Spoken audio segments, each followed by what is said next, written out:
Recording live from FYP Studios East and West, transmitting across the internet. This is episode 88 of Registry Matters. This is the real 88, Larry. Last time you tried to trick me with the fake 88. This is the real 88. This is the real 88. How are you? Well, I'm doing fine, except for a tooth that's giving me a little bit of problem. I don't think your shower head thing can fix this. No, I don't think that. But this was a good one on me, though. So for those of you who have ever had a root canal, you probably don't try to have it if you can avoid them. So I had a root canal in 1974 in one of my rear molars, and the crown eventually came off here a few weeks ago, and I went to the dentist, and the dentist told me that, he said, well, you only had a partial root canal in 1974. He said, I would advise you to have a root canal now. Before, he said, I don't advise crowning that tooth again. I said, well, that's really nice of you. I appreciate your advice. I said, but I'd like to crown the tooth again, and we'll see what happens. I said, what is the probability it's going to flare up? He said, the probability is better that it will than it won't. I said, well, avoiding a root canal is worth it. I said, so I'm going to take my chance. He said, well, you're going to take a chance on destroying the crown. He said, I said, well, then we can avoid that by just putting it on with temporary cement. And I said, how quickly will the flare-up come? He said, probably within a month. I said, all righty. Well, then we'll put the crown on with temporary cement. And I said, and then we'll see who gets to be right. I said, either I'll be right or you'll be right. And, well, it's been just shy of a month, and the tooth has begun to flare up. So it looks like I'm going to have to go back to the dentist and say, you told me so. So, but the only difference is when someone tells me so and I'm wrong, I'll go back and say, yep, you told me so. Not a problem for me at all. His experience was unique. 30 years of it. I have told dentists on other things where I thought that we could do it a different way, and most of the time until now I've been right. But on this time, it appears that unless it magically cures itself, which it's not going to, I'm going to have a root canal. That is super exciting because root canals are the best thing ever. So, but I do not expect him to say I told you so, because I'm going to say you told me so, and it won't be necessary for him to say that. This is right. Oh, so you're going to beat him to the punch. I'm going to say, here I am, and you told me so. Well, hey, Larry, we have some amazing breaking news, and this is if you haven't heard of this yet, especially by the time you get this podcast, you're living under a rock. That's for darn sure. This would definitely be firing up the news sounder for this. Oh yeah, definitely. Oh wait. Oh, you couldn't hear it. Hey, the news sounder did play though. It was there in the background. I know. No. I didn't have it pushing out. But, hey, there was this guy, Jeffrey Epstein, we've talked about kind of recently. He was allegedly trafficking in young underage girls for prostitution and whatnot. He decided to commit suicide today in a federal prison. Or jail, I guess it would be. Federal holding? What's it called? Well, it serves both purposes. It holds people that have been convicted, but mostly pretrial detention in Metropolitan and Manhattan. The Metropolitan Correctional Center in Manhattan. I don't think we can be completely clear it's a suicide. I've heard some banter out there that it might have been assisted, but we'll have to wait till the official report comes out. Yes, and so we'll get more into that at the end of the show. But we just wanted to tease that up front because that, as far as like late breaking news, that probably is one of the biggest things that we've ever had happen, especially the day of the show. Yes, and this would definitely be big news because the ramifications I'm going to talk about later when I read my statement are going to be so horrendous that it's going to be, we'll hear about Epstein for a long time to come. Right. But on another note, then we have Mike, who is a longtime patron out of New Jersey, and he's going to join us at least for a little while, and I think he's going to stick around for the whole thing, but he is a truck driver, and it seemed appropriate. We do get comments. I'm sure you do at like the NARSA level, like, oh my God, what am I supposed to do? No one will hire me, this and that. I know that truck drivers are like in super heavy demand, and it seems like one of those kind of fields that doesn't require a lot of background checks necessarily, depending on where. And also it doesn't require a lot of education or training and so forth. So it's a low barrier to get into, and it pays reasonably well. So we've got Mike joining us. Hello, Mike. How are you? Hi, Andy. How are you doing today? Doing very well. And you were fortunate. I was fortunate about, 3 weeks ago? You were in town, and so we had lunch, dinner a couple times. Yep. Yeah, it was very nice to meet you. And you said I was taller. Yeah, and a little bit older than I thought you were. Oh man, wait. Why don't you twist that while it's in my back? Can you do that Okay. for me real quick? Thanks. Sure. But you had a an interesting little transition halfway recently in your job situation from an over the road driver to what did you just get certified as? I got certified as hazmat, which means I can legally transport a bomb around the country with basically explosives, radioactive materials, almost anything. And I just happen to be looking for a local job so I can be home every day transporting fuel to gas stations. All right. Now I've met you, and the thought of you transporting a bomb sounds horrifying. Why? I drive actually very well. Just kidding. I'm just messing with you. Well, why wouldn't you be able to do hazmat, just generally speaking, being one of quote unquote our people? Well, that I have no idea. The guidelines for this goes through the TSA, the Transportation Safety Administration. It's actually federal government, which is part of the Homeland Security Department. So you have to get fingerprints done and you have to go through a background check. There are some crimes that you can commit that permanently ban you, and a link to those will be in the show notes. But just a quick overview of it, it's the espionage, drug manufacturing, stuff like that will keep you permanently disqualified from getting a hazmat endorsement. And your major league felonies, your 4-star felonies, will usually require you to be out of prison for at least 5 years, which I just celebrated, and at least 7 years from your last conviction. Okay. I don't think you can. I don't know what it says in there. If Larry looks over it, he could probably be more specific about it. But I don't see anything in there that says about being on parole or probation, just released from prison or a conviction date. So it is possible that somebody might be able to get it, but then your state might put a restriction on it. Right. Larry, do you want to chime in? Well, I would say that those who are under supervision probably are not going to be afforded the opportunity to travel out of the state. There are a few exceptions, but that's very tightly regimented. But those who are off all forms of supervision. But Mike, what about if you're in a state, if you're doing over the road and you happen to be in a state more than 24 hours? How do you deal with the burst of radiation that suddenly comes out of your body? And all of a sudden the Geiger counters light up and they come swarming in to say you're here on the 24 hour and you're 1 minute over. What do you do about that? Well, that's where Larry is actually giving out fake news, because I told him the other day that I actually did buy a Geiger counter, and when I crossed state lines, I in fact did not emit radiation. What? I've heard of this. I've heard of that 72, 48 hours that you light everything up, and there are like predator drones flying around like we got one. Go in, target. But on the perception is reality on that, and for a lot of people, and the fear of the consequences are so horrendous that people would worry about that. So it would be a consideration for people who are going to drive, particularly I think in states where it's a really short window of time.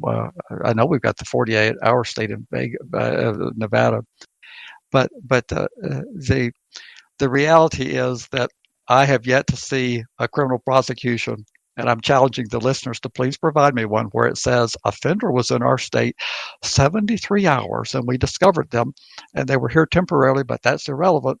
They were here 73 hours. If that's the basis for the prosecution, I've never seen it on the National Criminal Defense Lawyers listserv. I've never seen it on our state criminal defense lawyers listserv. I have never heard about it on the NARSL listserv. I have never heard about one of these prosecutions where they just simply were in a state for a few hours beyond whatever time that they require in that state. In many states, it's not even clear what's required because there is no provision for being present. It's just that these practices have sprung up where law enforcement have said, well, it stands to reason if you have to register within 72 hours of becoming a resident, it stands to reason, in our opinion, that you have to register within 72 hours of being physically present. But the law doesn't actually say that. But in terms of as you're driving, would you, as a driver, or are you going to find yourself in a position where either A, you would be in a state too long, or B, you might have a provision in some states where you have to notify your departing state that you're going to be out of state. So if the state of Alabama says you're going to leave, if you're going to leave our state, you have to give obtain a travel permit, even though you're not under supervision. That would pretty well knock that person out in Alabama if they were based there, wouldn't it? I would imagine so. It would depend on the laws in your state. Luckily for me, I'm not on probation. I'm not on parole. I maxed out my time.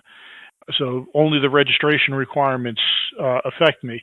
And in New Jersey, for me, they're actually pretty lax because my conviction was back in the 90s before all of this happened. So I don't have to report when I'm leaving the state. I don't have any residency restrictions. A lot of that stuff doesn't affect me. Anything with the internet, I don't have to tell them anything about it. If they want to search anything, they got to treat me like anybody else, get a warrant. And I had to use the internet for my job just to transmit documents and such. But as far as a job for people, you would think that people would actually want people on the registry to have these types of jobs, because when you have a federal law that says now your driving has to be monitored, and right.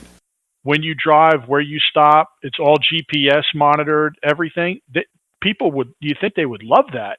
Well, because now they get to know where you are, even if you aren't subject to GPS regulations like they have in some states. Now you're talking crazy talk. Now that makes too much sense.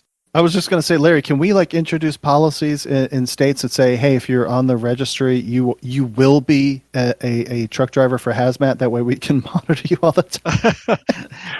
Well, a lot of things. I mean, what he's saying makes perfect sense. That having a job like that from the registrant's point of view, since your truck is monitored, if someone were to make an allegation against you and you said that you did something in Kansas City and the GPS showed you were never anywhere near Kansas City, they would have to put forth a theory that your truck self-operated itself, absent your presence, and you somehow got into Kansas City.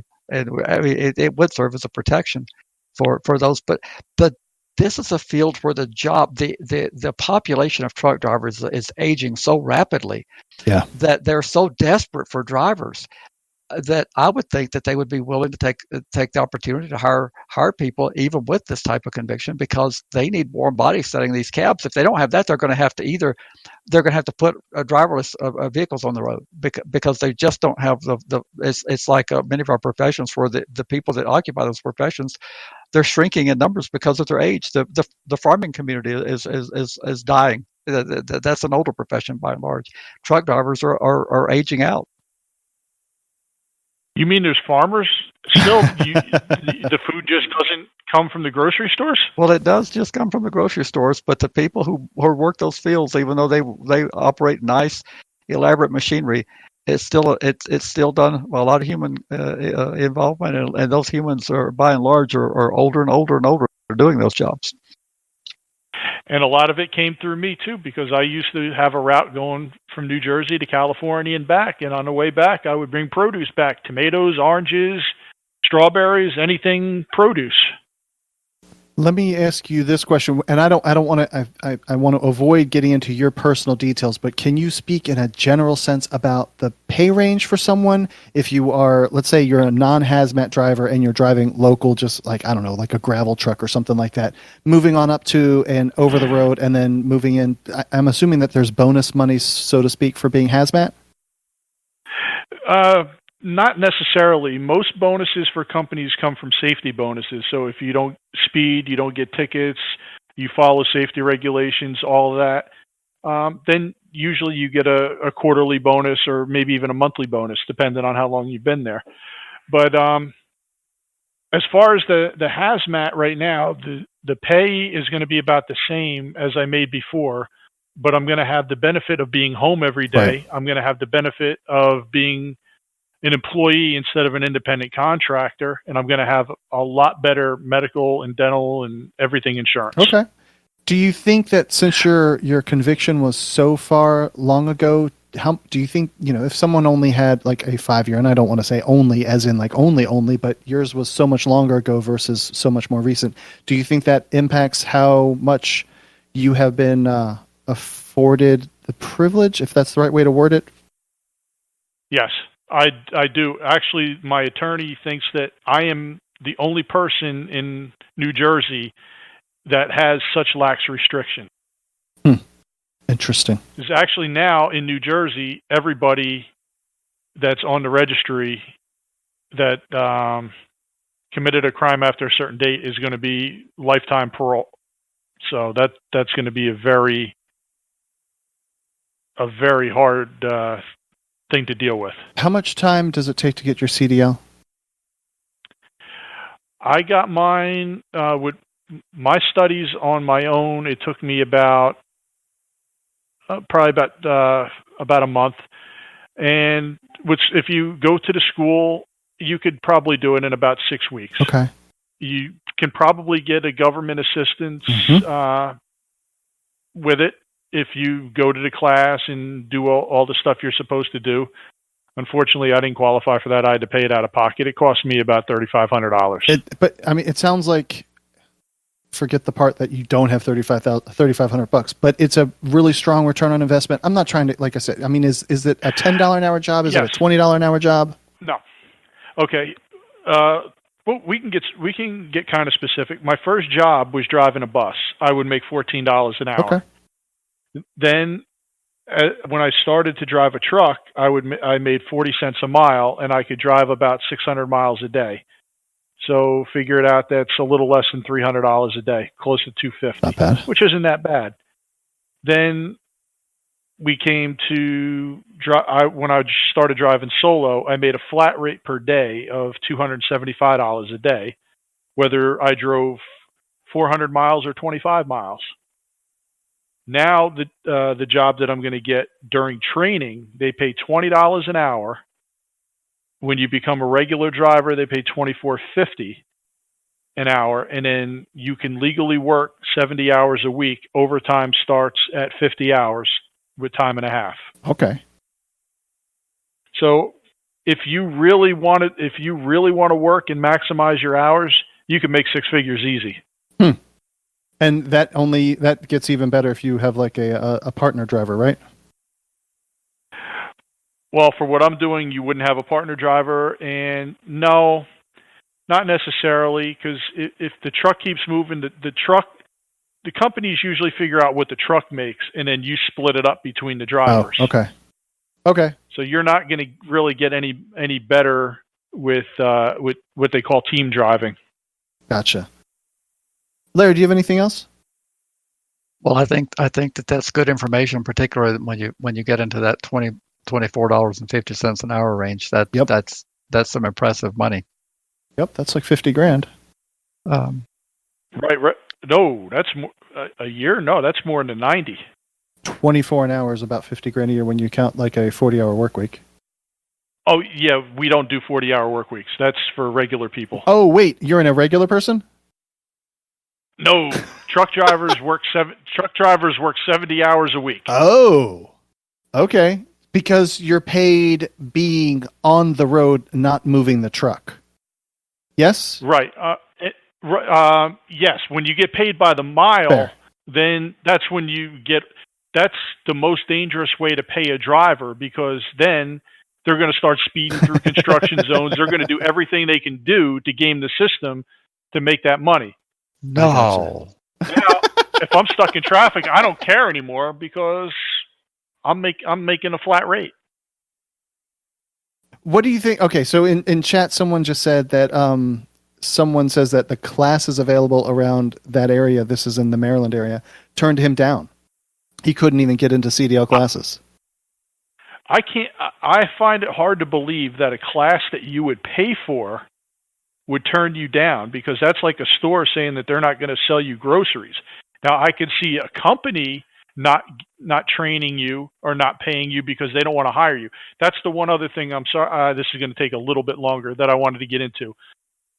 It is harder to get a job when you're on the registry or a felon in general, because it's the insurance from the company that basically limits what jobs you have. Any of the big companies like Swift, US Express, any of those, you're not going to get a job there. Walmart, yeah, you're not going to. So you're looking for a mom and pop kind of group, right? Right. Or if you're lucky enough to be able to get your own truck and do what you got to do, but that is going to probably be, out of everybody that's registered, I would say maybe one or two people. Right. But yes, you would look for a smaller company. What I told people that have felony convictions, I say, when you drive down the road, look for the trailers that have dents in them. And those are the companies that you probably want to try to work for, because they might hire you. Gotcha. And just to complete that whole thought, a friend of mine here in Georgia, he is he's a day driver, but he hits the immediately surrounding states, and he's still on supervision, and he gets like a monthly travel permit. So he is, okay. He hits North Carolina. I think he hits the top of Florida. I don't know if he hits Alabama or not, but he just knows that the way he has to time it, I don't think he spends the night, but he has to then take into account the being, you can't drive for more than 8 or 10 hours, whatever it is. He has to time that right for where his load gets dropped off. 11 hours. Whatever. Yeah. So, but, and he makes decent money. I mean, it's not, you're not going to make a fortune. You're not going to be Jeffrey Epstein, but you're going to live pretty comfortable, decently comfortable. Yes. Certainly better than working at a loading dock making $7.50 an hour or whatever. Or working someplace where you got to say you want fries with that. Exactly. Do you want to supersize that? Right on. Larry, are you ready to dive into these articles? I reckon so. And you have thoroughly read and vetted them all? I have not. It has been a horrendous week for me here, because our staff attorney is having to defend her own husband in a vicious system that is disregarding everything that this country stands for in the way of due process. So we have been working on that case. As horrible as I am as an emotional support person, I have been trying to do my best to provide that. And it would be very, very, very stressful to go through what she's been going through. Her husband was yanked out of here last Friday with no notice, because he was going to be transported to Georgia. Right, he got extradited, right? Well, it's not really extradition. It was a transport, a retaking. But he got transported to Georgia. So for 8 days until this morning, we didn't know where he was. Oh my God! It took 8 days. Well, that's the way the private companies work. They do efficiency, not direct route. So they meander around wherever they have prisoners to pick up. Do you remember way back in our history, I don't know, episode 10 or 15 or something, that we covered something about a prison transport van that they were locked in this sweltering van for 20 or 30 days just to go from West Virginia to Texas? Yeah, I vaguely remember that. There's been some good jury verdicts on these, what happens in these vans, and the prisoner transport companies are starting to improve their processes, and we're going to hope to improve their processes even further when this is done, because already we know enough about what ensued. But that's really been distracting for me, in addition to my regular work, in addition to, so it's like we've got an ambitious litigation agenda in our state, and we just can't get started until we get this matter resolved in Georgia. Well, all right. So I guess I'll have to cut you some slack, since you were doing something not emotional, but sort of on the personal side, but not really. Well, I'm doing a lot of the legal writing. I have to take the emotion out of. I mean, she's crafting up stuff, and I said, nope, can't say that. Nope, can't say that either. Nope, you have to actually say this. Nope, you can't do that.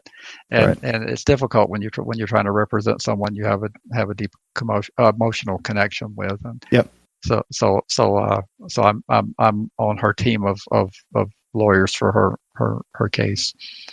Gotcha. Well, the first article that we have is coming from the New York Times, and the title is "A Relentless Jailhouse Lawyer Propels a Case to the Supreme Court." So here's a cat that had been in prison for 23 years, and he spends all of his time law library helping folks out, and eventually gets hooked up with a street lawyer, a belt and suspenders lawyer. I hear this expression. I don't know what belt and suspenders lawyer means. Do you, Larry? Does that mean anything? I have no idea what that means. Okay. And but the main point that I want out of this article is there's a quote in there that says, "From well before I was involved," the attorney says, Calvin, the person that we're speaking about, his name is Calvin Duncan. Calvin understood that this was a winning legal issue, speaking to the article. How to frame it, raise it, and challenge it and challenge the non-unanimous law.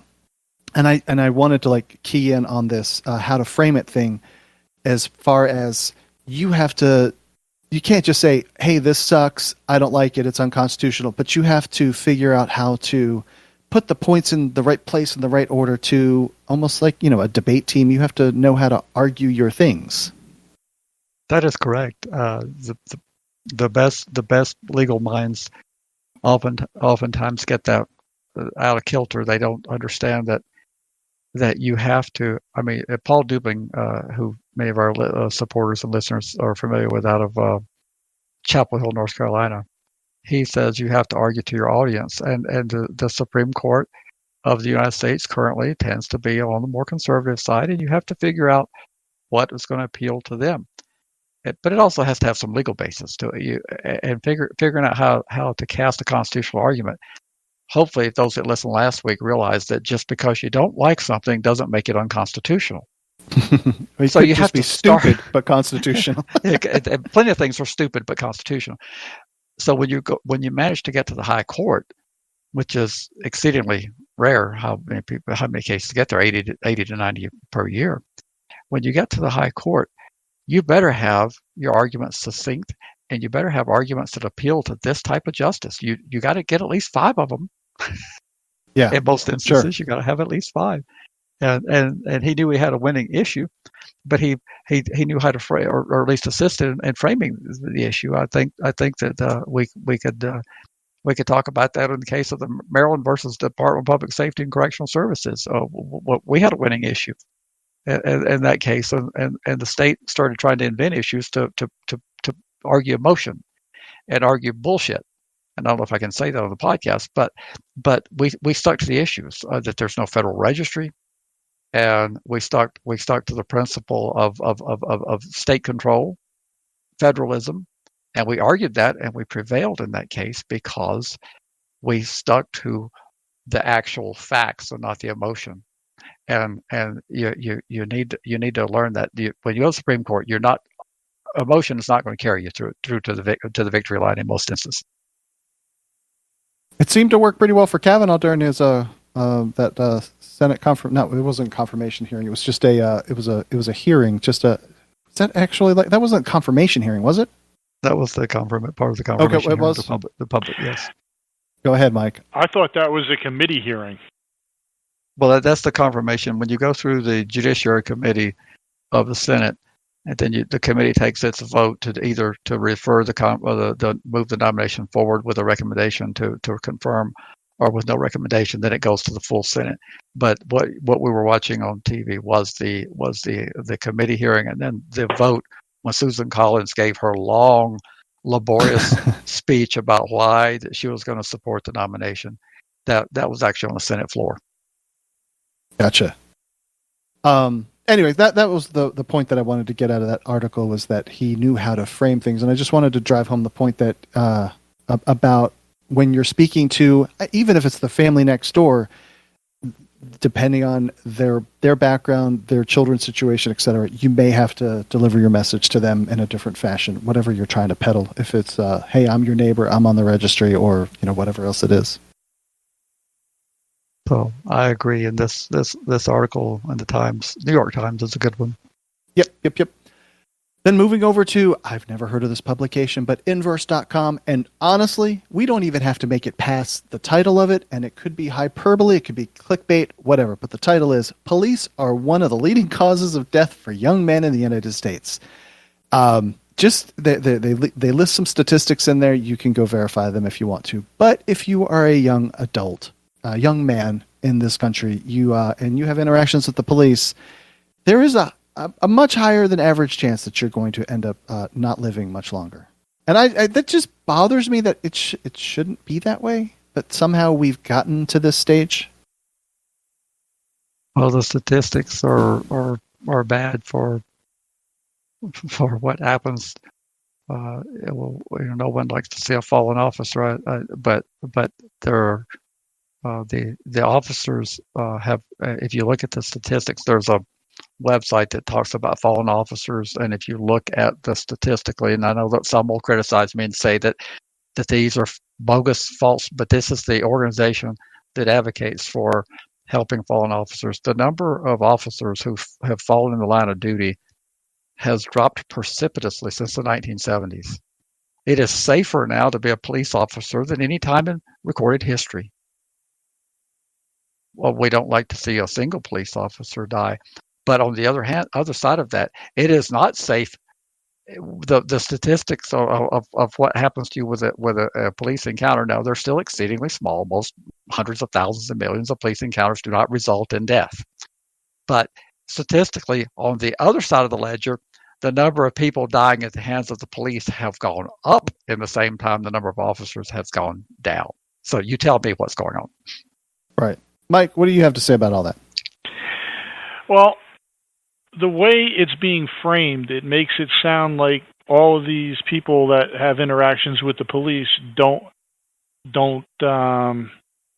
just walking down the street minding their own business, and all of a sudden a cop decides to shoot them or attack them or something. A lot of times people are breaking the law, and try to look at it from the cop's point of view sometimes. I understand that it is a problem, but is this really being blown out of proportion for political gain for some people? Well, I don't think so. We enjoy having people with different opinions here, but I don't think so. I think that when you're walking down the street and you're profiled and you're asked as a middle-aged white guy, you're never going to be asked why are you in a particular neighborhood.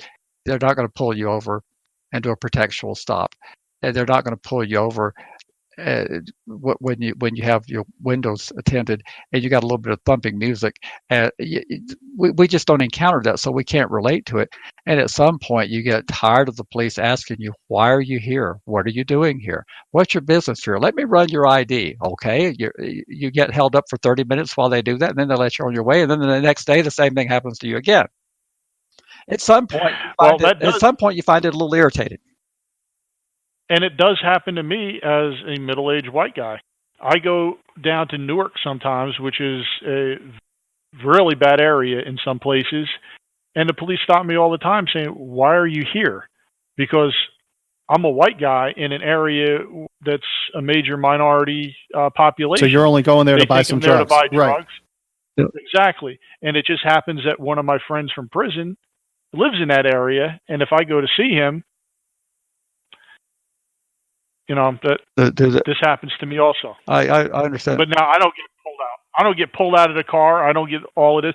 They don't do this to me. But then again, when they ask for my license, yes, officer, why are you here? Visiting my friend. I don't get belligerent with them. I don't start saying stuff like, I'm not going to give you my license. I don't have to give you my license. At a roadside stop or any time with a police officer is not a time to start an argument with them. They have so much power and so much control over you, they can escalate a situation really bad. The best thing to do is be polite and courteous, and a lot of times that'll get you out of a lot of stuff. I agree with you wholeheartedly on that part of what you said, that is not the time to have a confrontation. But do you like living in a country where they simply pull you over because you're in a place where there's no probable cause? Does being in a poor neighborhood, driving through, is that enough for the police to detain you?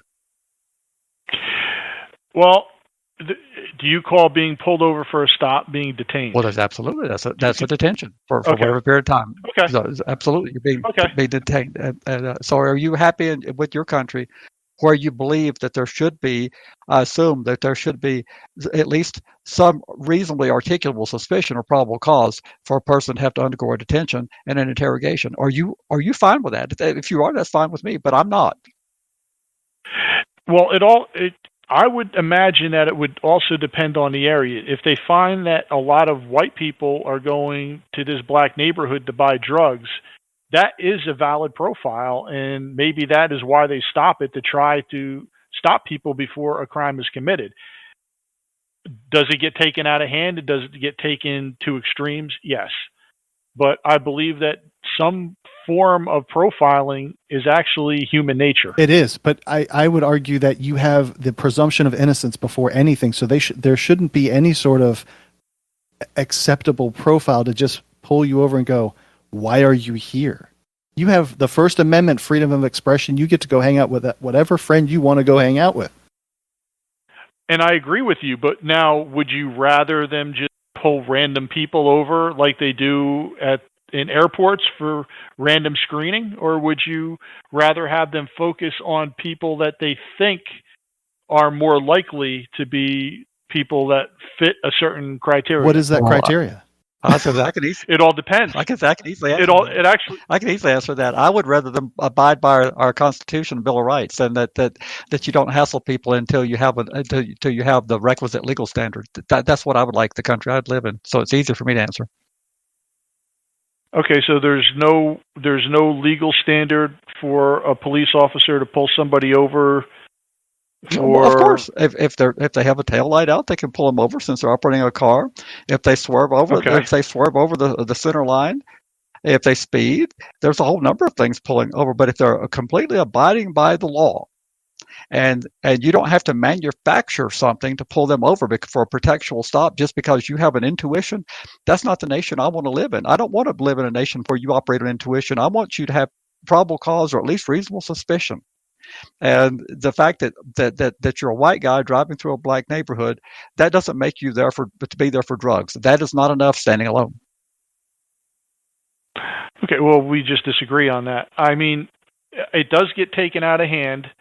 It could the amount of interaction could be lessened, but I think that profiling in general might be a good thing. People do it all the time. If you're walking down the street and you see somebody that you get a bad feeling about it, are you going to say, well, that person might be good. He's given me no probable cause to think that he might be a danger to me. I'm just going to keep walking straight by him. Or might you just say, I'm going to cross the street just in case and walk on the other side of the street? Larry, let me play devil's advocate with you for a moment. You often talk about people wearing bolts in their faces and tattoos and crazy hair and the way you dress. Isn't that profiling? It absolutely is. And but I don't suppress any of their rights. I just choose not to deal with some of them. But I'm not interfering with their right of mobility. They can be anywhere they want to be. They can be in the theater. They can do anything they want to do. I'm surprised from a person who comes from a libertarian perspective, I'm told, would be so forgiving of the police state being able to intrude in people's lives and ask for an accounting of where they are. That just doesn't seem to be a consistency with the libertarian view, which is to let people live and let live and keep government out of their life. Can you square that one up for me? Sure. It's not that I'm saying that they have the right to ask you all these personal questions. If a police officer comes to me and he says, well, we think you're here for drugs, and I tell him no, and he gets to look in my car, or not actually search it, but I mean, with the little flashlight, look around. He doesn't see anything that that grabs his attention or whatever. Okay, you're free to go. But it shouldn't be a lengthy stop. It should be a quick thing.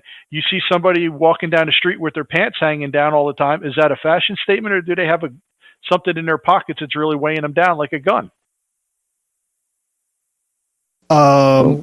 That's a fashion trend as far as I know, and it also makes it significantly harder for them to run away.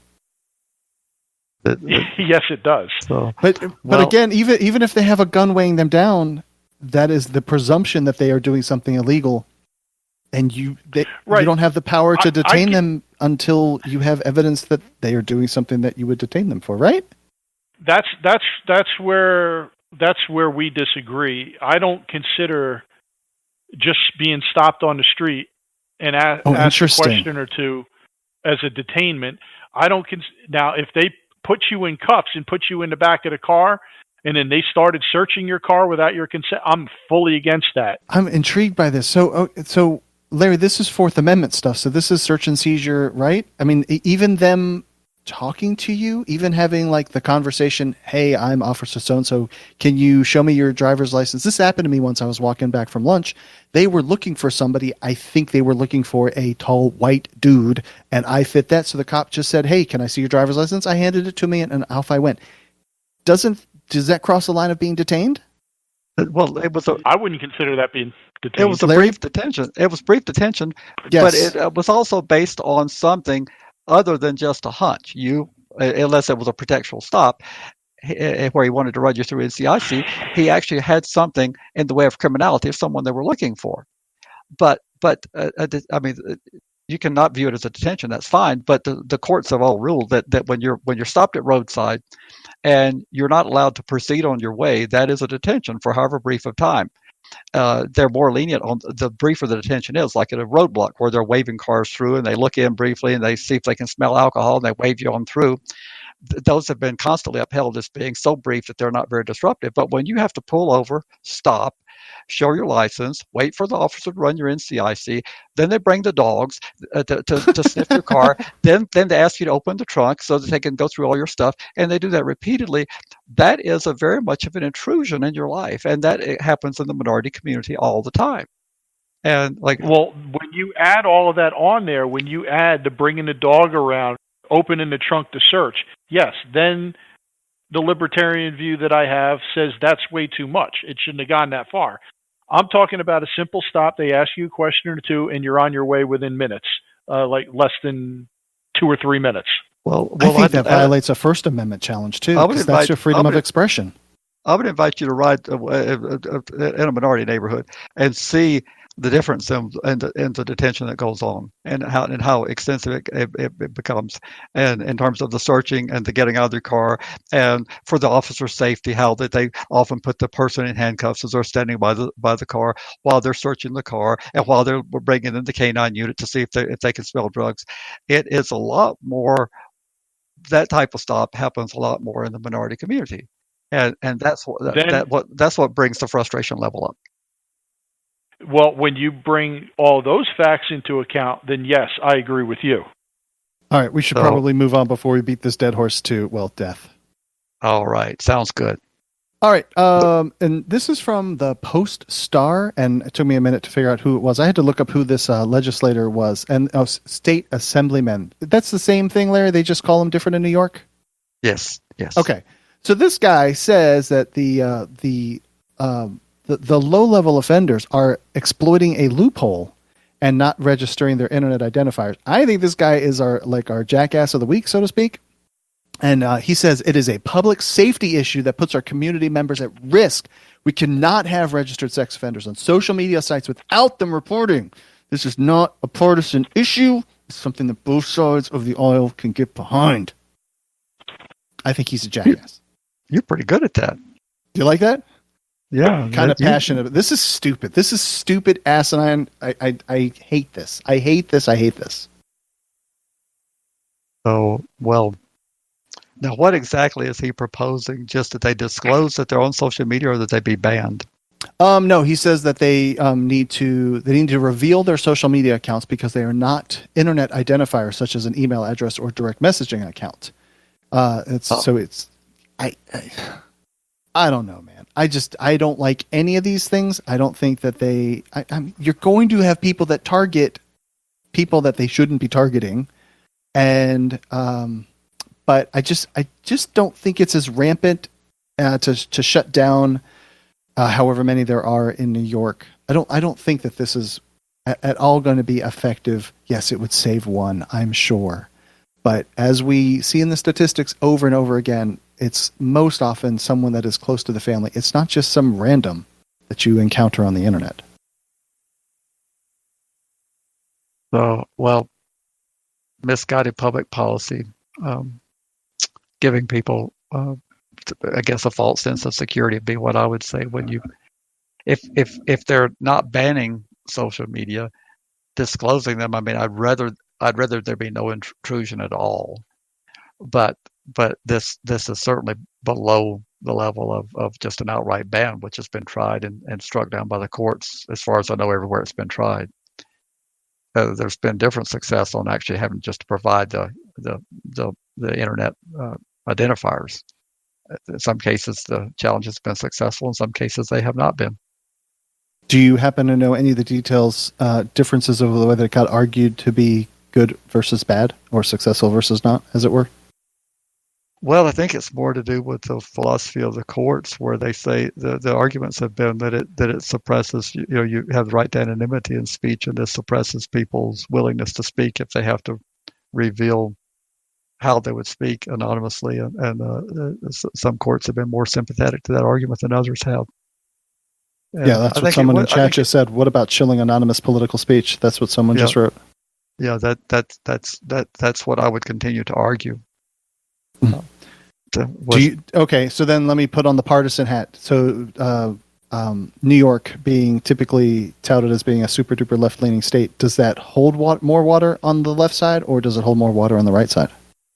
In the political environment of the legislature, it doesn't really hold.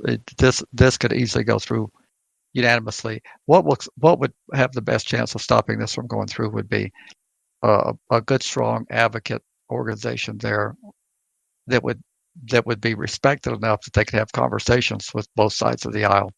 But if the law enforcement apparatus is telling them they need this, and the victims advocates are saying they need this, and there's a shrill, fevered pitch political environment developed, and there's no one saying there's any problem with this, it's not likely. So I don't want to politicize this, because it's going to go through unanimously if there's no opposition, or almost unanimously. Right.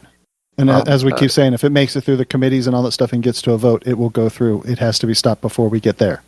Or if I don't know anything about New York legislative process, but sometimes you have a committee chair that gets it, or a powerful committee chair, or a powerful committee vice chair that gets it, and they will bottle something up and never let it see the light of day. And, that could happen. But those people are not going to magically get it if no one's helping them to get it. They need help, and I don't think that we have much in the way of advocacy in New York. One of those states where there's not a whole lot of it's unfortunate. One of our largest states has very little way of advocacy. Right, Mike. I actually do not understand. Can you clarify the way that you worded that question? Yeah, and read the question that you typed in there too. Well, I did that kind of quick. My question basically is how, when you're on the registry, if you don't provide the correct information and everything, people get prosecuted left and right. But yet, has anybody ever been prosecuted for using the information that's on the registry to hassle one of us? That's my challenge, to find somebody that's actually been prosecuted for that. I know the answer. Larry, go ahead. I know what your answer is going to be. It certainly is not with any regularity that people get prosecuted. I can't say no one ever has, but it's not a high priority of most prosecution operations. They're not spending their time going after recall people. You saying something of like actually proving that, hey, I found this jackass on the registry, so I went and mowed him down. That's what that you've made some sort of statement along those lines before. Well, Larry can appreciate this, because in New Jersey law, everything that has to deal with registration on our part says you shall do this or you shall do that. Shall is a very important legal term. Yep. But when it comes to people using the information against us, they may be prosecuted. That is kind of funny. I've never heard of that point. That's funny. Great. That's pretty good. I can assure you that it's like vigilante justice when someone does an act of vigilantism. If it's one of those acts of vigilantism that resonates with the public, being that prosecutors are largely elected in this country, it's very rare that they'll go after the vigilante. If they do, they go after the person with kid gloves, because the politics are running against them. I see people putting stuff up about that on the Discord site now. I'm not really talking about the major things like this. I'm talking about like your neighbor that comes and puts a bag of crap in front of your door and lights it on fire because you're on the registry, or spray paints something on your car, something like that. I'm not talking about something that makes headline news. And I'm pretty sure we could go back to, like, how would you actually, I mean, is the person going to cop to saying that they found this information on the internet, so that's why they targeted the person? The person's going to be like, oh, I just don't like this person because they leave their trash out the wrong way. Right. I can understand that. Well, it is an interesting thing to me. This thought's just now occurring to me, because I've talked about how I evolved on the hate crimes being elevated in terms of the importance. But it's interesting here, because this when you commit a crime against a person on the registry merely because you hate them because they're on the registry, I bet magically a lot of our people would see that should be an elevated crime of importance because they're not just setting their house on fire because they want to watch a house burn down. They're setting their house on fire because they hate them because they're a sex offender and they're doing a willful disregard for human life. And magically, I bet people that say that hate crimes are not needed because it's already against against the law to burn a house down or to beat someone up because they're registered. I bet magically a lot of people would be in favor of escalating that at the level of importance. I'd be curious to hear feedback on that because to me that would be a very good analogy to why we have hate crimes laws. Oh, you looking for me Nope, for that? nope. It doesn't I was matter, Oh. but No. we've got a lot of people out there who say, well, they don't need a hate crime. It's already against the law to bust somebody over the head. Well, yes, it is. This is right. But if you go out and look for people to bust over the head because you don't like gay people and you're not really busting them over the head to take their money away from them because you want to get a drug fix, that you just simply hate gay people so bad you're busting heads, that is a different level of offense in my view. That, well, I'm just wondering if you go out and bust someone over the head because they're on the registry, if the people who say that hate crimes are not needed, I'm wondering if magically they would do an about face and say, well, yes, that should be a more serious offense if you bust someone on the head simply because you found them on the registry. I wonder if they would be consistent. Ready to be a part of Registry Matters? Get links at registrymatters.co. If you need to be all discreet about it, contact them by email, registrymatterscast@gmail.com. You can call or text a ransom message to 747-227-4477. Want to support Registry Matters on a monthly basis? Head to patreon.com/registrymatters. Not ready to become a patron? Give a 5-star review at Apple Podcasts or Stitcher. Or tell your buddies at your treatment class about the podcast. We want to send out a big heartfelt support for those on the registry. Keep fighting. Without you, we can't succeed. You make it possible. All right, well then let's move on to one of my favorite podcasts. It's incredibly well done. Is On the Media from WNYC, and they have something called a podcast extra, and so it's not like what you would normally hear on their Saturday or Friday shows, whatever. And but they've been doing a 3-part segment on repairing justice, and I totally just wanted to lay it out there. Go find it. It's fairly recent in the last 2, 3, 4 weeks that these things have been out. They are amazing, talking about how ineffective prison is and how violent it is and how people are basically screwed on the other side when they get out. It is a non-efficient way to try and get some level of rehabilitation into the system. And like I said, I just wanted to point it out to people because A, I love the show, but B, these are really specific segments that are related to us. I didn't listen to it, but I plan to. Oh, sweet. Man, I totally want to hear your take on it if you do. All right, I do plan to. Excellent. And then, of course, we have a War and Peace sized article from the Appeal, and this is Alabama life without parole denied freedom at the age of 52. And this is, as you like to call them, juveniles. This kid was sentenced at 17 for a mountain of time. And the Supreme Court, as I understand it, please help me get through this, but as I understand it, the Supreme Court said you cannot sentence kids to these kind of super duper long life without parole kind of sentences. And even after that, Alabama is still saying, nah, we don't want to give it to you. And this is over a $40 robbery, and some people ended up dying, but supposedly this kid didn't actually pull the trigger, but then he's an accomplice, so Alabama says, negative, not happening. Well, at 17 years old, he was plenty old enough to know that he ought not have been hanging out with those kind of people, and he ought to have been able to figure out that something bad could have happened, and that something bad happened. He's just as responsible because he was there, and I don't know why you bleeding heart liberals always want to come in and make excuses for people and justify them. He was old enough that he did the crime, and he ought to do the time and quit complaining.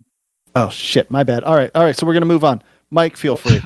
Anything you gotta go in there with? No, I'm staying out of this one. So, well, actually, the Supreme Court ruled that not in his particular case, but they ruled that I think it was in a different case, that life without parole, with no possibility of parole for a juvenile, was unconstitutional. So But they didn't. I agree with that. They didn't say that you have to release every juvenile who's received that sentence. What they said was that they have to be given the possibility of parole. So Alabama said, all righty, we've given him the possibility. He can apply for parole, and the board will consider him. So they considered him. They said, nope, he's not ready for it yet. So he gets to be considered again in 5 years, I think, if the article's right. Yeah. So there has not been a massive release of people because of this ruling. It's kind of like the California, where the federal court said you're going to have to get reduce your prison population. They didn't say you have to release a single offender. They said you have, within the facilities you have, you can only have this number of people. And you can build more, you can do whatever you want to do, but you can't continue to overcrowd these at this level. Well, the Supreme Court didn't say you have to release anybody that's been sentenced to life without parole as juvenile. They just said you have to give them the possibility of parole. So they've done that.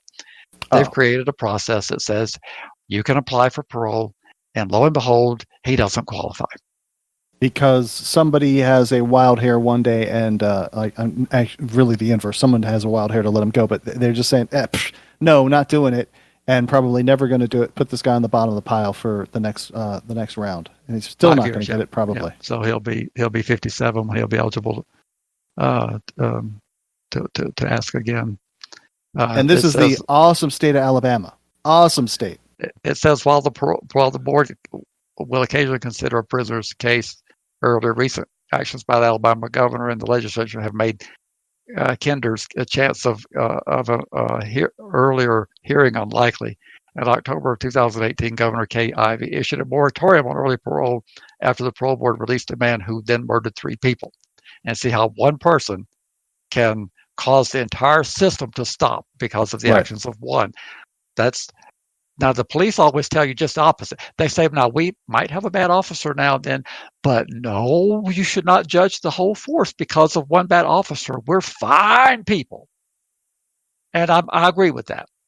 But I wish they would do the same thing. I wish law enforcement would say, well, wait a minute. Now, we release hundreds of people on parole every year, hundreds, if not thousands, and they don't go out and kill people. So we shouldn't throw the entire system away because of the actions of one. Let's try to figure out what we missed in that one. I wish they would have the same attitude when it's looking back towards them. But I know that's wishing for something I'll probably never see. Christian chat says, damn it, Larry, you're so right. There you go, Larry. You have a fan in chat. Well, Larry, there are some police that are actually showing very good restraint. I mean, in New York City, a lot of them are getting water thrown on them, and they're not even responding. And I think that's an outrage. Well, I would tend to agree that you should not be assaulting the police, and I think that an appropriate level. The problem is there's been the escalation by police of the heavy-handed response. Throwing anything at a police officer is uncalled for in their line of duty. You don't have the right to do that. I think that's over the top. But they're under immense political pressure there in New York under de Blasio because they're trying to correct the over excesses of the police, and this is probably an overreaction if the police are not responding to that. But you also don't need to respond by turning the dogs loose and beating them down, and pushing their head into the concrete and knocking their teeth out. And you don't have to go to that extreme of putting them in a van and riding them around town and causing them to fall because you're doing hard turns and all that kind of stuff. That's an overreaction. And those are the police that should be fired. But we can't. Right, and we can't get that at all. I mean, time and time again, maybe, on the outside of that, 1 or 2 of them have been prosecuted, but the dude in New York City... But they never get convicted, hardly ever. The jury's guilty. But just that cat that was selling cigarettes on the street, yes, he may have been belligerent, he may have been resisting, he may have been doing something illegal, but for Pete's sakes, man, it's not a death sentence. And that is ridiculous to have, it was 6 officers corralling around the guy, kind of pushing on him and all this stuff. And he's like, I can't breathe. Dude dies. That's insane to me that this should happen. So I agree. So, but yes, this is an unfortunate thing with this young man in Alabama. Just because he killed somebody, and I know this sounds silly, but the recidivism rate on murder is very, very low. Very low. And since he didn't actually do the murder, and everybody concedes that point, to lock him up for something that he was a part of this many years ago, and just simply to continue to deny him any chance at life is disgusting. And you folks in Alabama that are listening ought to be ashamed of yourself. All right. And actually, and I call things my quote unquote favorite article of the week or my favorite person. And it's usually me being like, this is so asinine and ridiculous or abhorrent. And I just don't have like a better way to phrase it. And here we go. A man helped a lost toddler find her parents, police say. He was smeared online as a predator and fled town. My understanding of this story is there's like at a little league baseball game or something like that there in town, and this guy notices that there's a kid. He's not even one of our people, man. He's just like a normal Joe, and he sees this kid like wandering off. So he tries to figure out who the kid belongs to, and obviously got the kid returned. But then everyone's like, "Oh, this is a pedophile. He's trying to abduct our kid," and they start posting up on Facebook like, "Hey, watch out for this dude," and all this, and like the guy's getting death threats. And all this. And this is just, we have turned our society into, are you just supposed to let the kid run away and get hit by a car? Would that be the acceptable response now? I'm not going anywhere near a kid if I see them out. This actually happened to me a couple of years ago. Like a kid from down the street was walking around just in his diaper. Someone knocks on my door, is like, "Hey, do you know whose kid this is?" I'm like, I'm not going anywhere near that kid. That's like freaking kryptonite to me. And I just closed the door. That's not how society is supposed to work. Well, this is an older article from 2017. Has there been any developments of a recent you know what? nature? That is totally my fault. I didn't even notice that. Someone just posted it and I grabbed it. So I don't have a development on it. Oh, man. Well, I mean, the point you're making is still a valid one.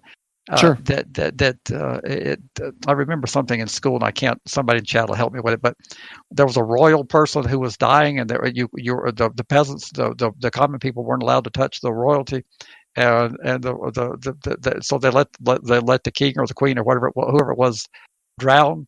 And this is so many years ago, but I remember something in school where this is an example of that. So I guess you're supposed to just let a kid be in harm's way, because if you do anything otherwise, they're going to crucify you as being a what they call a pedophile or a predator. Yeah, they called him a predator and like made the news and all this crap, and so the dude had to like skip town, which is crazy. So, go ahead, Mike. Tell me why we're wrong. Just saying. Actually, I agree with you. If I'm in a Walmart and I see a kid by themselves, I'll look to the nearest adult woman and I'll say, "Is that your kid? If not, maybe you should keep an eye on it." I'm not going to. Actually, I'm going to go to the next aisle over. And as far as all of that goes, at least there are 18 gajillion cameras in a Walmart that you could always have. You should be able to get the evidence to be supportive of your actions, or hopefully not the other side of that where you don't have it support your actions. No, any evidence in my favor is either going to be lost or damaged. Will in chat says that the father beat the crap out of this dude, and he gave me the article link, but he deleted it. He says he did, and that would make this even more abhorrent-er. Well, yeah, that's in the article, but I can just about bet you the father didn't get prosecuted. What do you bet? I'm searching for the word beat, and I didn't find it in the article. So yeah, I mean, he probably didn't because of the rage and all that from like almost pleading insanity from killing your wife when you walk in on her cheating on you, something like that.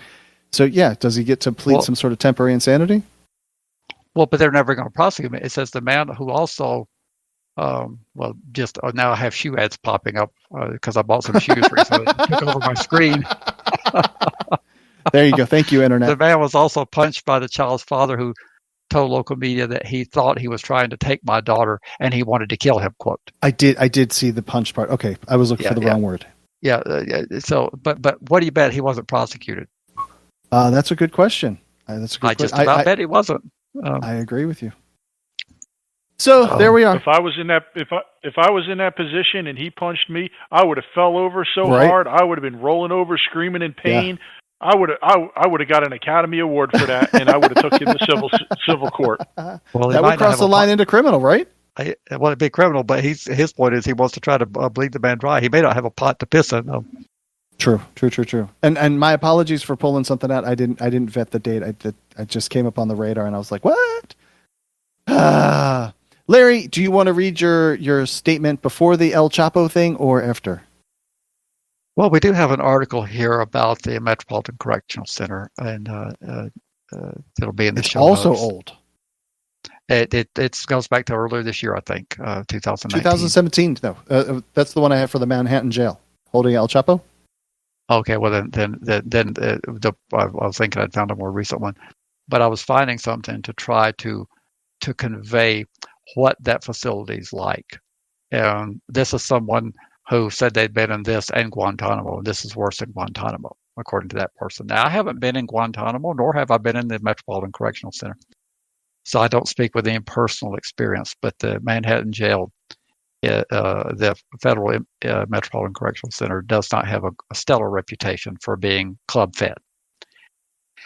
So earlier in the podcast, we talked about the death of Jeffrey Epstein, and I had decided for the first time ever that I was going to write something so that I wouldn't be rambling. Hopefully I can deliver it succinctly, and then those in chat and anybody who wants to chime in can do so. But I think today is a sad day for our country, for those who cherish our Constitution. I deeply believe in the presumption of innocence, and that the presumption of innocence follows a person through the duration of the process until the accused person either pleads guilty or is convicted by a jury. Despite the protest of victims' advocacy organizations, this is the America I believe in, and I will continue to state that at every opportunity I have to do so. I also deeply believe that a person who is presumed innocent should be released pending trial so that he or she can assist with their own defense. There's no question that a person held in detention cannot adequately have the resources and the connections to permit him or her to assist with preparing for a trial. For a person who is not in custody, it has a great advantage. Prior to the Bail Reform Act of 1984, it was fairly uncommon in the federal system for people to be held in detention unless the person could not post a monetary bond. That all changed when President Reagan signed the Bail Reform Act into law.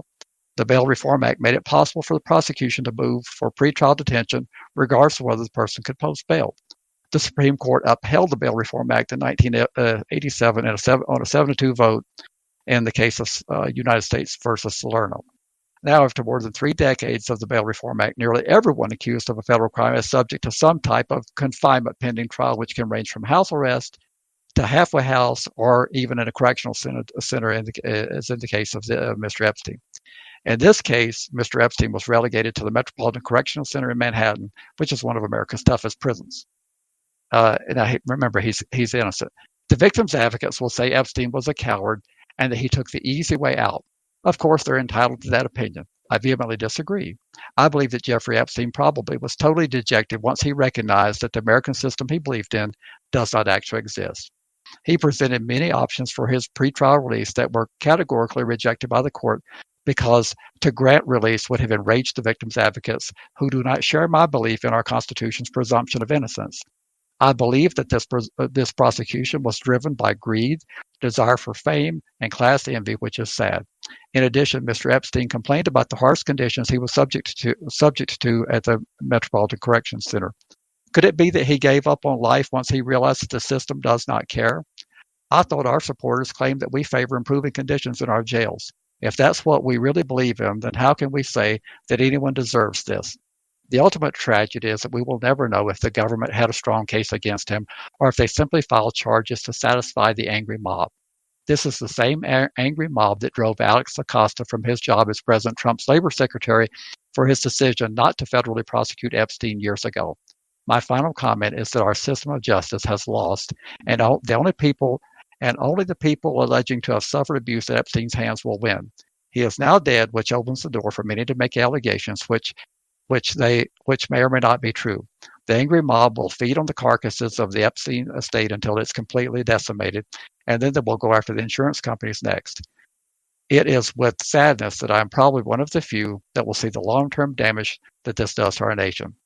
Just add this to the abolition of statute of limitations and the constant erosion of the right of confrontation, which victims advocates say is re-victimization. It's a sad day for me. So on that note, though, so the article that I picked, and you can probably find 100 sources for this one, but Jeffrey Epstein dies of suicide while awaiting a new sex trafficking trial. Obviously, that's the big news of the day, and you're not going to find a tear shed probably by just about anybody for this guy going down, as far as like the victims advocates go. Well, they don't believe in the Constitution. If they did, they would not take the extreme positions they take. Jeffrey Epstein is presumed innocent. And a person who is innocent should not be subject to the most extreme punishment that we can possibly inflict on them in one of the toughest jails we have. And his trial was set, I think, for about a year from now. And the attorney said that wouldn't even be enough because they expected to have over 1 million pages of discovery to cull through because of the extensive investigation that's gone on for the past year. And I just remembered. So we had Judge Persky, and I don't remember was it New Jersey? Who was the case that we just talked about with the kid? New Jersey. That was New Jersey. Yes. So that judge stepped down as well, and then Acosta, and I'm sure this has happened in other places. Those are just the ones that I can remember off the top of my tongue. Those are people that the angry mob has kicked out because of a lack of due process in any of this. Well, they don't believe in due process. That's the whole problem. They believe just the opposite. They believe that the accusation is a conviction in their mind, and they have convinced the majority of the people that actually confronting a person who makes an accusation that is re-victimization and that shouldn't happen. And they forgot that our founding fathers intended it to be difficult to put people in a cage and to take away liberty. And it was better for guilty people to go free than for innocent people to be caged up. They don't believe in all that. They don't have the same belief structure that I do, and they have the right, of course, to have any belief system that they have. I disagree with them, and I think that the Constitution supports my view. Well, Larry, I can give you a quick libertarian response to that. I agree with everything you just said. I think part of the reason that we get to this point is because people call those people victims. If the guy wasn't convicted of a crime, is there really a victim yet? They are alleged victims, but right. Why are we using that term? These words mean things, and when you use terms like that, it flares up the public. So when people claim that they're victims and everything, it just, like you said, it just makes people automatically assume that the other person is guilty. That is correct. But if you use the term alleged victim, then the victim's advocates come after you and say, wait, that shows you that you don't have any concern. You're on the side of the criminal. You don't. No, you're on the side of the law. Oh, well, but that's our position. But that's not their position. The victim's advocates have won this battle. They've convinced public opinion that due process is too expensive, it's too grueling, and it's too traumatizing, and that we don't need all that. That's all hocus pocus as far as they're concerned. Do you feel there's any path to not victory, success to changing the mindset in this regard? No. I've seen scant evidence that our population is becoming more sophisticated in terms of the dangers. I think that each time there's an erosion and further encroachment and makes it easier to convict people, I see public opinion being supportive of that. I don't see the public saying, well, wait a minute, I could be next. I don't hear the angst that I should hear if people were getting it. I don't think they're getting it, no. And so, along with the registry in general, with all of the people that keep getting scooped up into the dragnet, that sort of seems, like the lady that was on the call in Georgia forever ago. She's like, well, my son's not a sex offender. And you're like, excuse me, did he get convicted of a sexual offense? Well, yes, but he's not one of those people. And you're like, then he's a sex offender. So I'm wondering if this isn't sort of similar, that eventually people will be like, whoa, stop the train. There will just be enough critical mass for the tides to turn, maybe? Maybe, but how do we undo this stuff? Because once you've put stuff in statute and the courts have upheld, the courts really can't protect us on the statute of limitations because that's not a constitutional right. You don't have the right to a statute of limitations. So once that's been placed in statute, where they've either abolished it or severely weakened it to extend it for 30 years or something ridiculous like that, how do you undo that in a political climate? I think what we need to do is take a rule like they have. I don't know if they still have it, but in England, you used to not be able to comment about anybody involved in a criminal complaint until the whole thing was resolved. Either there was a guilty or a not guilty verdict. How would you do that? How would you square that with our First Amendment right? The press would scream bloody murder, that the public has a right to know that these people that they're facing justice and what they've been accused of doing. How would you square that with the press would be all over that. I mean, I agree with you. I think restricting what's the devastation that's done to people would be a good thing, but how would we square that? Well, whose rights are more important? Are individual rights or collective rights more important? I mean, that's where we get to all these discussions, and it leads to all different types of problems. Like a gay person that wants to have a baker bake a wedding cake, and he's saying that his religious objections don't permit him to do that. So whose rights are more important? His religious rights or the gay couple's rights to purchase an item? We're getting into very dangerous grounds, and we really need to step back and look at these things. I agree with you on that, and I think that since I'm defense wired, I would err on the side of protecting the accused. The power of the government, the state, is enormous. The accused power, even for someone like Epstein, all those people out there who are just chomping at the bit that that he didn't get released on bail. This is a clear example of having money didn't make any difference. He had the best lawyers. He put forth the best arguments. He offered to pay for government-provided security and surrender his means to travel and do everything so that he could be out pending trial, which is what our Constitution, if you look at the Eighth Amendment, it says no excess. I can't quote it word for word, but something about no excessive bail should be required. Well, I read that if you don't allow bail, that would be considered excessive in my mind. I mean, maybe I'm just reading too much into the Eighth Amendment, but I think a zero bail is excessive if you make it so the person can't get out. But now, since the Bail Reform Act and the Supreme Court upheld it in '87 on a 7-2 vote, they said that actually that the Eighth Amendment did not provide a right to bail. It just it provided a right to not excessive bail. So if you just don't set bail, then it's not excessive according to the Supreme Court. And I can't imagine in a country that we are ruled by laws that people they get into these things into such minutia that it doesn't make sense anymore. I mean, it's like, can I take the blue pill or the red pill now, please? So, well, I don't know how we were drifting away, but how do we undo this stuff if there is that sudden light go off and people say the pendulum has swung too far, and we've got how do we undo this? Because unlegislating this stuff is going to be very hard. I don't know and that's what scares me. And you could never get something to rise across and make a constitutional amendment. There's no way that you would get 30 states to ratify something like that. Never. Isn't it 37 states? It's 3/4 of the states. I think it's 37. I can't do 3/4 of 50 in my head, man. So I believe it's 37. It's a lot of states. It's got to go through both houses on a 2/3 vote, and then it goes out. The president doesn't get to sign a constitutional amendment or veto it. It goes out to the states, for ratification. But then that's another political process in and of itself that has to take place in the states. But I believe it's 37 states. But even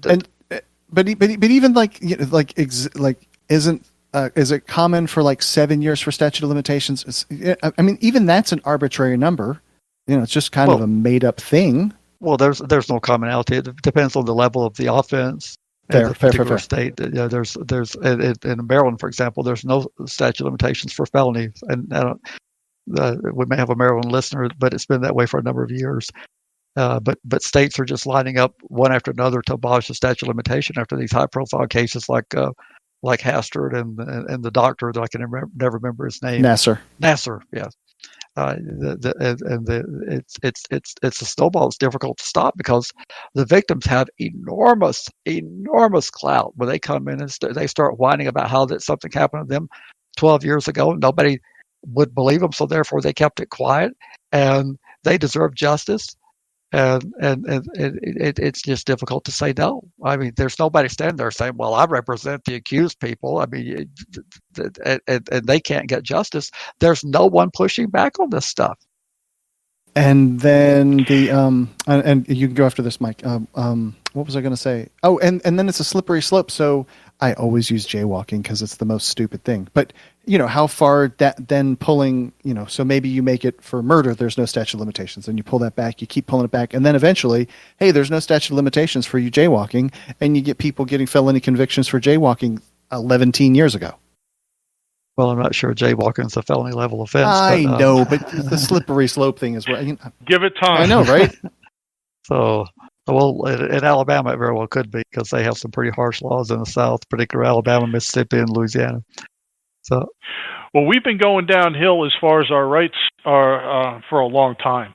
And a lot of this started a long time ago when you're supposed to have the right to confront your accuser in court, and they're having all these rape shield laws.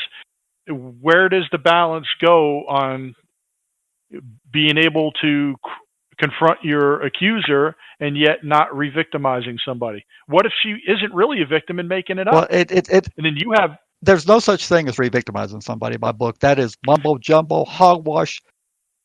Our system is predicated upon the person who makes the accusation, whether you say that they embezzled. What would happen if you ran a business and you detected you'd missed $60,000 and the police came out and said, "Well, we want to see your audit trails. We want to see this. We want to see." You're re-victimizing me.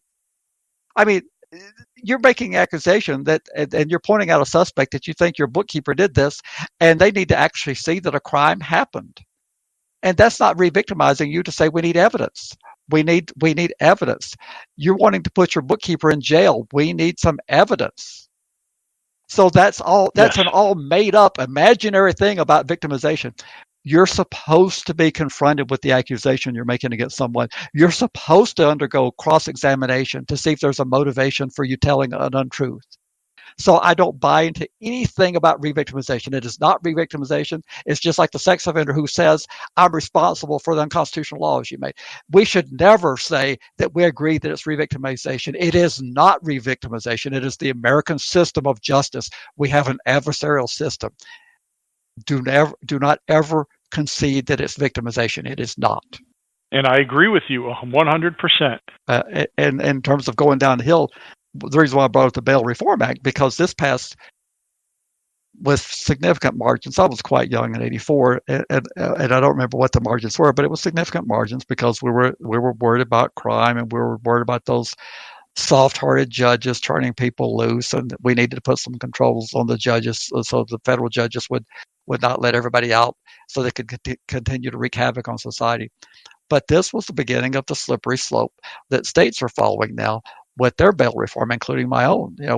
Up until a couple of years ago, we didn't have any. You couldn't set a no bond hold on anybody. But now we're holding people left and right here pre-trial with no bond holds.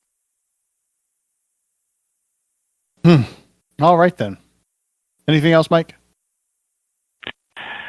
No, you guys are running really long. I don't want to keep Larry at that time. No, a couple of weeks ago, man, we had like a 150 podcast. We're only at 120, so we're good. No. Larry, do you have anything else before we shut it down? I thought some people in chat might want to respond to my rambling statement. I've been stoking the flames as we've been going. I think they've all quieted down for now. I threatened to ban somebody for not liking my 11 teen comment, so they've all quieted down. I cracked the whip. Well, we are just doing well with our addition of new patrons. I don't remember if we got in this week, but we've had several in recent weeks, and we appreciate you. And how do we get this? How do we get this podcast to just soar to new levels, Andy? We need everyone that listens to go out and share it with their two friends, and they'll share it with two friends, and so on and so on and so on. I believe that Captain Crazy, he told me that he needed us to make sure that we had a super duper awesome over the top podcast because he was going to have a buddy of his over listening, and he hasn't shared with me whether he is or not. But that is how I need you people to go help us share it. Spread the word, because there are a whole lot of us out there that, I can't reach everybody. Larry can't reach everybody. Brenda can't reach everybody. Mike can't reach everybody. So if you guys could help pass the word along, just politely say, hey, there's this podcast. It is the most important thing impacting your life right now. And then we can grow our numbers. That's how to do it. And send them over to registrymatters.co. That's the website. Well, I'm going to... And I met Larry's challenge. I actually gave you guys my gross income for the month when my gross income is 0. Yes, he exceeded gross, Larry, because he's unemployed. So, well, I'm going to ask the NARSOL affiliates in a polite email and provide a link to them, to ask them to push it out to their list, and perhaps they will, perhaps they won't. They certainly don't have to. But that'd be another way we could, if the affiliates will let people know that there's a new episode, that would help. And remember that the views expressed on this podcast are not the views of the affiliates of NARSOL or NARSOL itself. They are the views of the team here. So, Larry, how can people reach out and leave us some voicemail? And if I don't get a voicemail this week, we're going to shut this podcast down. 747-227-4477. And our email is registrymatterscast@gmail.com. And Larry, of course, we were just speaking about it. Mike offered to give us his net or gross, whichever one that was. And how do they get there? That would be at patreon.com/registrymatters. All right. And before we go, Mike, you wanted to give out your email address so people could write to you to find out more about the CDL stuff. Yeah, just put it in the show notes. I'm going to mess it up. Okay. It's and people are going to curse me out for getting the wrong information. All right. Well, for those of you, it's mdasky, MDASKY1 at optimum.net. That's what you gave me. And with that, Larry, thank you very much for joining us. And Larry, as always, thank you. And I hope you guys have a great weekend, and I'll talk to you soon. Thanks, Andy. Okay, thank you.